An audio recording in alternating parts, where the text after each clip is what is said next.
you ran and if you were elected, how would you work with Congress? There seems to be a gridlock between the White House and Congress now. Would that be the same case if you were in the White House?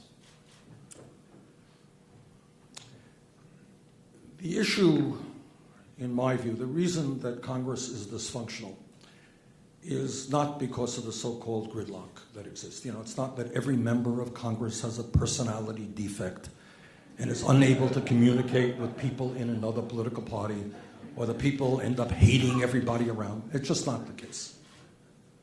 This is what is the case. The case is right now that the United States Congress is not representative of where the American people are.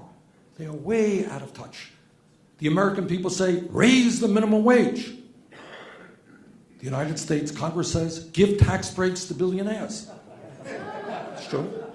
The American people say we have to move towards sustainable and clean energy and energy efficiency. The United States Congress says, build the Keystone Pipeline. And on and on. So the issue, you asked me the question, and that is a very important question. I happen to have a lot of respect and personal affection for Barack Obama. I think history will judge him in a lot kinder way than his contemporaries have. And I think that as a politician, he has run campaigns that will also make the history book, especially his first one.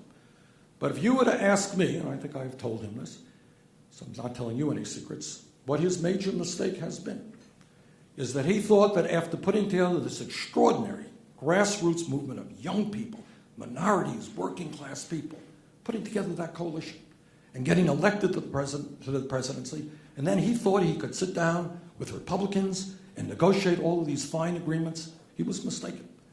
The only way that any president in this day and age taking on the billionaire class can succeed, the only possible way, is to mobilize tens of millions of people to say to Congress, guess what? This is what you are doing. You are going to raise the minimum wage. You are going to create millions of jobs. You are going to protect our veterans and our seniors. You're not going to give tax breaks to the rich. You are going to make college affordable. And we are watching you. And if you don't vote for this legislation, you're not going to return to office. What I will say with 100% certainty, that if we continue to have elections in which 63% of the people don't vote, 80% of young people don't vote, then the rich will only get richer and will continue to dominate what goes on here in Washington. So to answer your question, any serious president that wants to represent working families has to mobilize people all over this country to make the Congress an offer they can't refuse.